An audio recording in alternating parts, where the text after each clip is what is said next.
OSI model, OSI की full form है open system interconnection. ये मॉडल 1984 में डेवलप किया गया। इसका क्या काम है, ये मॉडल क्यों डेवलप हुआ, ध्यान से सुनिए कि जैसे आपको एक कंप्यूटर सिस्टम जिसका विंडोज बेस्ड ऑपरेटिंग सिस्टम है, आपको उसकी कम्युनिकेशन दूसरे कंप्यूटर सिस्टम जिसमें मैक बेस्ड ऑपरेटिंग सिस्टम है के साथ करनी है, तो आप OSI मॉडल का यूज करेंगे। नमस्कार दोस्तों, हमारे इस YouTube चैनल PPC लर्निंग में आप सभी का स्वागत है। आज का हमारा इस वीडियो का टॉपिक है OSI मॉडल। ये मॉडल 1984 में बनाया गया, डेवलप हुआ, जिसमें 7 लेयर हैं, जिसकी लेयर 1 है फिजिकल, लेयर 2 है डाटा लिंक, आप देख सकते हैं, लेयर 3 है नेटवर्क, फिर है ट्रांसपोर्ट, फिर है सेशन, फिर है 6 और लेयर 7 है एप्लीकेशन। अब बहुत से स्टूडेंट्स के मन में एक डाउट रहता है कि यहाँ पे लेयर 1 फिजिकल है या लेयर 1 एप्लीकेशन है। तो मैं आपको ये डाउट दूर कर देता हूँ कि अगर आप सेंटर साइड हैं, जैसे जितनी ये 7 लेयर यहाँ पे है, 7 लेयर ही रिसीवर साइड होंगी। मान लेते हैं हम ये सेंटर साइड है, ये रिसीवर साइड, बिल्कुल सेम टू सेम 7 लेयर। आप इधर भी मान लीजिए कि इधर भी 7 लेयर है, तो आप सेंटर साइड में यहाँ से मैसेज भेजोगे तो कम्युनिकेशन लिंक के साथ सबसे पहले कनेक्ट होगी एप्लीकेशन लेयर। तो सेंटर साइड हम बोलेंगे कि यहाँ पे एप्लीकेशन लेयर लेयर 1 है, और जब मैसेज यहाँ से आएगा और फिजिकल लेयर से इस साइड फिजिकल लेयर के पास जाएगा, तो यहाँ पे कम्युनिकेशन लिंक के साथ रिसीवर साइड में सबसे पहले कनेक्ट होगी फिजिकल लेयर, तो receiver side physical layer layer 1 होगी।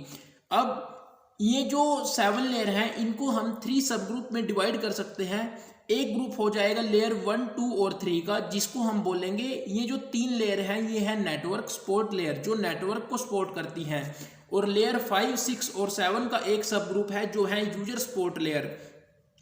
दे deal with physical aspects of moving data from one device to another. और लेयर 4 है ट्रांसपोर्ट लेयर। ये एक अलग ग्रुप है, ये एक अलग सब ग्रुप है। चलिए अब हम एक एक करके इनके काम को पढ़ते हैं कि ये क्या क्या काम करती हैं, क्या क्या फंक्शन है इनके। लेकिन उससे पहले हम और भी इंपॉर्टेंट चीज़ें पढ़ते हैं कि जब ये मॉडल डेवलप किया गया, जब ये मॉडल डेवलप किया जा रहा था, तो जो डिजाइनर्स थे उन्होंने आइडेंटिफाई किया कि कौन कौन से नेटवर्किंग फंक्शन एक जैसा काम करते हैं, यानी कौन कौन से नेटवर्किंग फंक्शन एक दूसरे से आपस में रिलेट हैं। तो जब उन्होंने उन नेटवर्किंग फंक्शन को आइडेंटिफाई कर लिया जो आपस में एक दूसरे से रिलेट करते थे, तो उन्होंने, जो उसके डिजाइनर्स थे, उन्होंने उनको कलेक्ट करके, उन फंक्शंस को कलेक्ट करके डिस्क्रीट ग्रुप्स में, अलग अलग ग्रुप्स में रख दिया, और वो लेयर बन गई। यानी कहने का क्या मतलब है कि प्रत्येक लेयर का अपना अपना काम है, इनके कुछ फंक्शंस हैं, ये अपने अलग अलग काम करती हैं। Each layer defines a family of functions distinct from those of other layer, कि प्रत्येक लेयर के कुछ फंक्शंस हैं जो एक दूसरी लेयर से अलग अलग हैं, यानी प्रत्येक लेयर के अलग अलग काम है। एनकैप्सुलेशन एक जनरल टर्म है। एनकैप्सुलेशन का यहाँ पे यूज क्यों हो रहा है, आप इसको पढ़िए तो आपको अच्छे से समझ आ जाएगा। A packet at level 7 is encapsulated in a packet at level 6 की the purpose of OSI model is to show how to facilitate communication between different systems without requiring change to the logic of underlying hardware and software। OSI model का क्या purpose है, OSI model क्यों develop किया गया, ये हम पहले ही पढ़ चुके हैं कि जो OSI मॉडल है वो शो करता है कि कैसे कम्युनिकेशन हो डिफरेंट सिस्टम्स के बीच। OSI model is a layered framework for the design of network systems that allows communication between all types of computer system. कि OSI मॉडल एक लेयर्ड फ्रेमवर्क है जो डिजाइन किया गया है नेटवर्क सिस्टम के लिए, जो अलो करता है कम्युनिकेशन को प्रत्येक तरह के कंप्यूटर सिस्टम के बीच।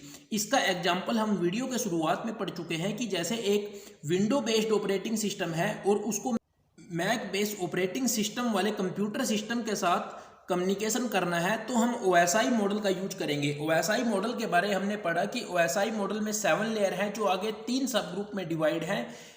लेयर 1, 2 और 3 है नेटवर्क सपोर्ट लेयर, और लेयर 5, 6 और 7 है यूजर सपोर्ट लेयर, और लेयर 4 है ट्रांसपोर्ट लेयर। अब हम पढ़ते हैं फिजिकल लेयर के बारे की। फिजिकल लेयर के क्या क्या काम है। आपसे ये क्वेश्चन अलग से भी पूछा जा सकता है OSI मॉडल से रिलेटेड कि फिजिकल लेयर के क्या क्या काम है OSI मॉडल में। चलिए देखते हैं। Physical layer, physical characteristics of interfaces and medium, data rate, physical topology, line configuration, transmission mode. अब हम इनको एक एक करके डिफाइन करते हैं कि डाटा रेट क्या है। डाटा रेट है ट्रांसमिशन रेट, कि एक सेकंड में कितने नंबर ऑफ बिट्स सेंड हो रही हैं, ये भी डिफाइन किया जाता है फिजिकल लेयर द्वारा। फिजिकल टोपोलॉजी, कि जो हमारी डिवाइसेस हैं जो डिवाइसेस है वो किस तरह से कनेक्ट हैं और एक नेटवर्क का निर्माण कर रही हैं, वो मैश टोपोलॉजी में कनेक्ट हैं, स्टार टोपोलॉजी में कनेक्ट हैं या बस टोपोलॉजी में कनेक्ट हैं। फिजिकल टोपोलॉजी से रिलेटेड मैं एक वीडियो अलग से बना चुका हूं, प्लीज़ आप उस वीडियो को जरूर देखिए। ट्रांसमिशन मोड, ये ट्रांसमिशन मोड भी डिफाइन करती है कि जो फिजिकल लेयर है ये डिफाइन करती है ट्रांसमिशन मीडियम की डायरेक्शन क्या है ट्रांसमिशन की, कि वो हाफ डुप्लेक्स में है, सिंप्लेक्स में है या फुल डुप्लेक्स में है। लाइन कॉन्फ़िगरेशन में आ जाता है कि जो फिजिकल लेयर है वो कनेक्शन से भी कंसर्न्ड है कि डिवाइस किस तरह से कनेक्शन है उनका, कि यदि वो पॉइंट टू पॉइंट कॉन्फ़िगरेशन में है तो जो दो डिवाइस हैं वो कनेक्शन में होंगी आपस में एक डेडिकेटेड लिंक के द्वारा। और मल्टी पॉइंट कॉन्फ़िगरेशन को आप जानते हैं, मल्टी पॉइंट में क्या होता है कि एक लिंक शेयर किया जाता है बहुत सी डिवाइसेस के बीच। तो इस तरह से हम फिजिकल लेयर के कुछ करैक्टरिस्टिक्स डिफाइन कर सकते हैं कि फिजिकल लेयर के क्या क्या काम है। एक है इसका physical characteristics of interfaces and medium, कि जो फिजिकल लेयर है वो इंटरफेस, जो डिवाइस और ट्रांसमिशन मीडियम के बीच इंटरफेस है उसके करैक्टरिस्टिक्स को भी डिफाइन करती है और ये ट्रांसमिशन मीडियम को भी डिफाइन करती है। तो ये कुछ काम है फिजिकल लेयर के जो हमने स्टडी किए। हम पढ़ेंगे डाटा लिंक लेयर के कुछ काम। इसके काम है framing, flow control, error control, assess control.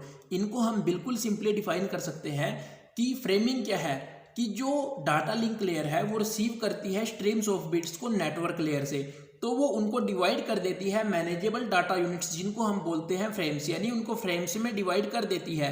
Flow control को हम कैसे डिफाइन कर सकते हैं कि सेंडर साइड पे जो डाटा प्रोड्यूस हो रहा है अगर वो ज़्यादा है रिसीवर साइड पे जो डाटा को एब्जॉर्ब करने की कैपेसिटी है उससे, तो जो डाटा लिंक लेयर क्या करती है वो थोड़ा रेस्ट्रिक्शंस लगा देती है, यानी फ्लो को कंट्रोल करती है, वहाँ पे फ्लो को कम कर देती है कि कम डाटा जाए और रिसीवर साइड पे डाटा को आसानी से एब्जॉर्ब कर पाए। फिर है एरर कंट्रोल भी बिल्कुल सिंपल डिफाइन किया जा सकता है। एरर कंट्रोल को कैसे अचीव किया जाता है? एरर कंट्रोल को अचीव किया जाता है कि जो फ्रेम है उसके एंड में ट्रेलर को ऐड कर दिया जाता है, इससे एरर कंट्रोल अचीव किया जाता है। एरर कंट्रोल में क्या होता है, रिकॉग्नाइज की जाती है डुप्लीकेट फ्रेम्स। फिर है असेस कंट्रोल, ये भी बिल्कुल सिंपल है। असेस कंट्रोल में हम बोल सकते हैं कि जब दो या दो से अधिक डिवाइस कनेक्ट हैं सेम लिंक में, तो जो डाटा लिंक लेयर के प्रोटोकॉल्स हैं वो क्या करते हैं, वो डिटरमाइन करते हैं कि कौन सी डिवाइस कंट्रोल करेगी लिंक को किसी गिवन टाइम पे। तो इस तरीके से हम डाटा लिंक लेयर के काम भी बता सकते हैं। चलिए पढ़ते हैं नेटवर्क लेयर के कुछ काम। Network layer is responsible for source to destination delivery. ये देखिए इंपॉर्टेंट चीज़ है कि जो नेटवर्क लेयर है वो रिस्पॉन्सिबल है सोर्स से डेस्टिनेशन डिलीवरी के लिए of a packet possibly across multiple networks.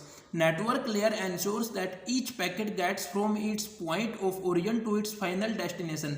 Network layer ensure करती है कि प्रत्येक पैकेट जो अपनी सही जगह से, जो अपने सेंडर साइड से रिसीवर साइड पे सही सलामत पहुंच जाए, यानी यही यहाँ पे लिखा हुआ है कि एंश्योर्स दैट ईच पैकेट, ये एंश्योर करती है कि प्रत्येक पैकेट अपने पॉइंट ऑफ ओरिजिन से फाइनल डेस्टिनेशन तक पहुंच जाए। इसकी रिस्पॉन्सिबिलिटीज हैं लॉजिकल एड्रेसिंग, राउटिंग।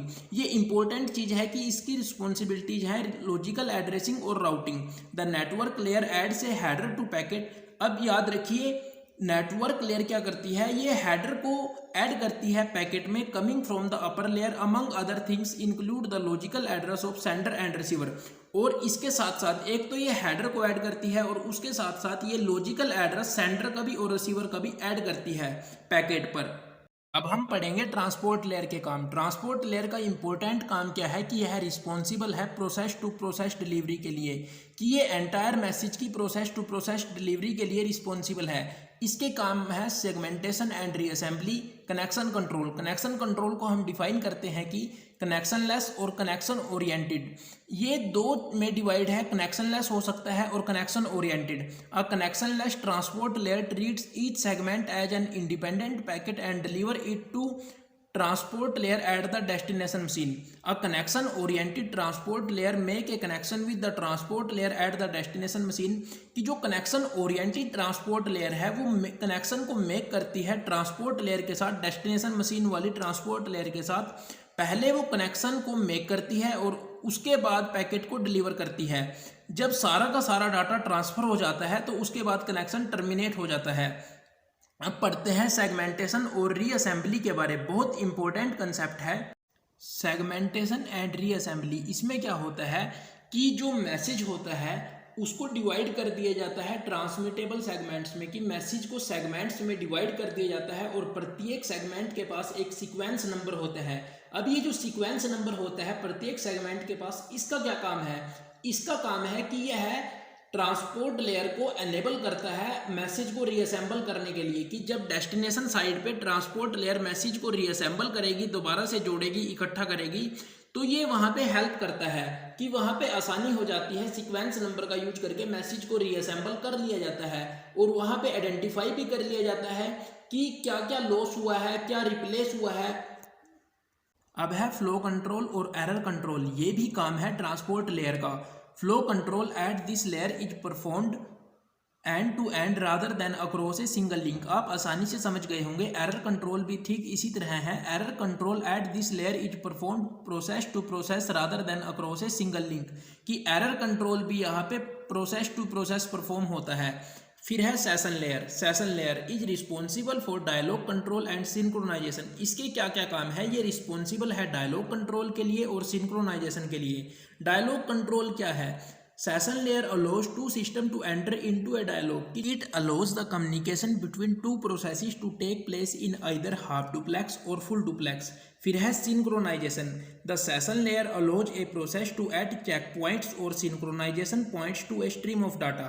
कि जो session layer है वो allow करती है प्रोसेस को कि वो चेक पॉइंट या सिंक्रोनाइजेशन पॉइंट को ऐड करे डाटा की स्ट्रीम के बीच में। इससे क्या होता है, आप इसको एग्जाम्पल के माध्यम से समझिए कि जैसे आपको 1000 पेज सेंड करने हैं तो आप क्या करेंगे, प्रत्येक 100 पेज के बाद एक चेक पॉइंट लगा देंगे।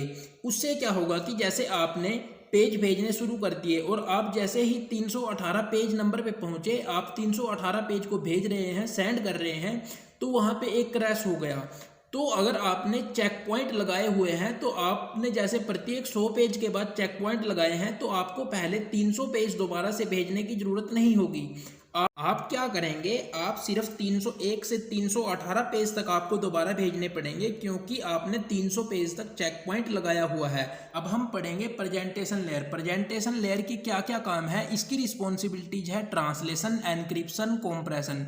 चलिए एक एक करके इनको स्टडी करते हैं कि जो प्रेजेंटेशन लेयर है यह कंसर्न है सिंटैक्स और सिमेंटिक्स के साथ। It is concern with syntax and semantics of information, की है इंफॉर्मेशन के सिंटैक्स और सिमेंटिक्स के साथ कंसर्न है। ट्रांसलेशन, ट्रांसलेशन को हम कैसे डिफाइन कर सकते हैं, presentation layer at the sender change the information from its sender dependent format into a common format. कि जो सेंडर साइड पे प्रेजेंटेशन लेयर है वो क्या करती है, वो इंफॉर्मेशन को चेंज करती है सेंडर डिपेंडेंट फॉर्मेट से कॉमन फॉर्मेट में। कि प्रेजेंटेशन लेयर है जो सेंडर साइड पे, वो क्या काम करती है, वो जो इंफॉर्मेशन है सेंडर डिपेंडेंट फॉर्मेट में उसको क्या करती है, उसको चेंज करती है एक कॉमन फॉर्मेट में। और रिसीविंग मशीन यानी रिसीविंग साइड पे वो क्या करती है, उस कॉमन फॉर्मेट से उस इंफॉर्मेशन को रिसीवर डिपेंडेंट फॉर्मेट में चेंज करती है। एनक्रिप्शन, इसको आप अच्छे से जानते हैं। इसका क्या मतलब है, it means that the sender transforms the original information to another form and sends the resulting message out over the network. कि इसका क्या मतलब है, इसका मतलब है कि जो सेंडर है वो ट्रांसफॉर्म कर रहा है ओरिजिनल इंफॉर्मेशन को किसी दूसरी फॉर्म में और जो रिजल्ट आ रहा है उसको भेज रहा है। Decryption transforms the message back to its original form. Decryption में क्या होता है, वो ट्रांसफॉर्म करता है मैसेज को दोबारा से ओरिजिनल फॉर्म में। फिर है compression, data compression reduces the number of bits content in the information. ये बिल्कुल सिंपल है, कॉम्प्रेशन, एनक्रिप्शन और ट्रांसलेशन। फिर पढ़ेंगे हम एप्लीकेशन लेयर के बारे। Application layer enable the user whether human और software to access the network. It provides user interfaces such as electronic mail.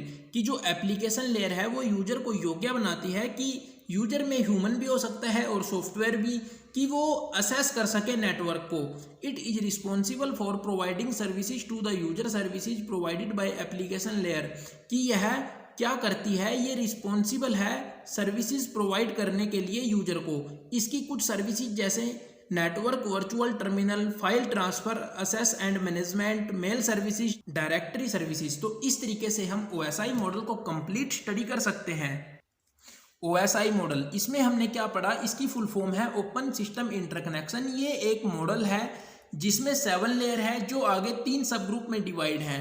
एक यूजर सपोर्ट लेयर्स है, एक ग्रुप है नेटवर्क सपोर्ट लेयर, और जो लेयर 4 है वो है ट्रांसपोर्ट लेयर। अगर आपको वीडियो अच्छी लगी हो तो वीडियो को लाइक कीजिए, अपने दोस्तों के साथ शेयर कीजिए, और यदि आपने अभी तक हमारे चैनल को सब्सक्राइब नहीं किया तो प्लीज़ चैनल को सब्सक्राइब कर लीजिए। थैंक यू, मिलते हैं अगली वीडियो में।